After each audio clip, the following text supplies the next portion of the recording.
Hola y bienvenidos a nuestro podcast. Hoy vamos a hablar sobre los bestiarios medievales, que honestamente al principio parecían solo libros raros de animales, pero entre más investigábamos, más interesantes se volvían.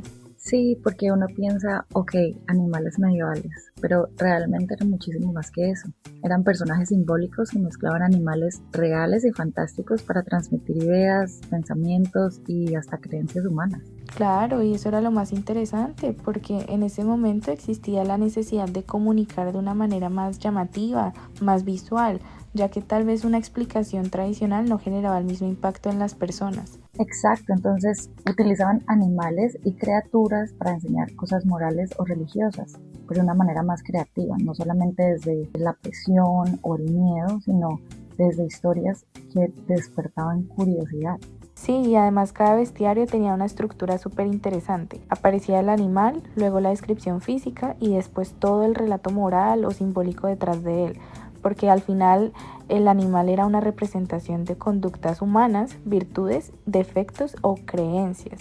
Uy, eso está súper interesante. Entonces, ¿cuál era su objetivo en concreto? Se utilizaban conceptos como fuerza, peligro, inteligencia o tentación. Todo estaba basado en el bien y el mal, las virtudes y los defectos humanos.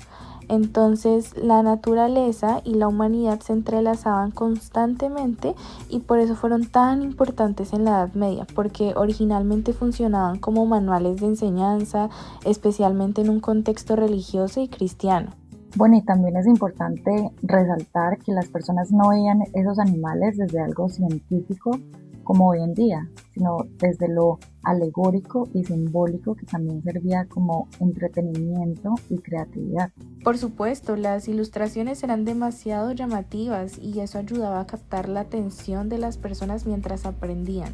Sí, era una herramienta educativa y espiritual, pero también visualmente interesante. Creo que por eso evolucionaron tanto y siguen llamando la atención incluso en estos tiempos. Bueno, y hablando de bestiarios medievales, estamos de acuerdo que uno de los más interesantes fue el de Adán nombrando y clasificando a los animales. Sí, eso estaba muy interesante. Partiendo de la idea de clasificar el mundo creado por Dios y el ser humano como administrador, cada criatura tiene un propósito y un orden dentro de un sistema. En la época medieval, este acto fue fundamento para entender que cada criatura tiene su nombre, esencia y finalidad tanto física como espiritual naturalmente. Bueno, ¿y qué tal te pareció el antílope medieval? Eso estaba increíble. Sí, este en específico no me pareció llamativo visualmente por ser bonito, pero sí imponente, representaba fuerza salvaje y velocidad, pero también tenía un mensaje moral muy fuerte. Decían que sus cuernos eran su mayor fortaleza por su tamaño y dureza, pero al mismo tiempo eran su ruina. Porque se quedaban atrapados, ¿cierto? Sí, lo que pasa es que sus cuernos se enredaban entre las ramas y eso permitía que los cazadores lo encontraran fácilmente. Entonces, el mensaje era que aquello que más admiramos de nosotros mismos, en exceso también puede destruirnos. Precisamente eso resume perfecto la esencia de los bestiarios, porque realmente no hablaban solo de animales, sino del ser humano a través de ellos. Y hablando de eso, ¿qué te parece si creamos nuestro propio bestiario combinando un animal que nos represente a cada una? A mí me encanta el pulpo, por ejemplo. Esta idea me encanta, yo propongo una mariposa. Genial. Bueno, a mí del pulpo me parece increíble cómo puede entrar en espacios pequeños sin lastimarse, adaptarse y usar la tinta como mecanismo de defensa y protección.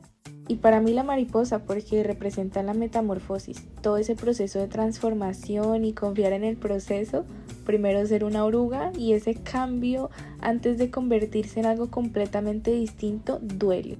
Bueno, entonces basadas en esos conceptos, nuestra criatura mezclaría adaptación y transformación. Sí, como la capacidad de sobrevivir sin perder sensibilidad.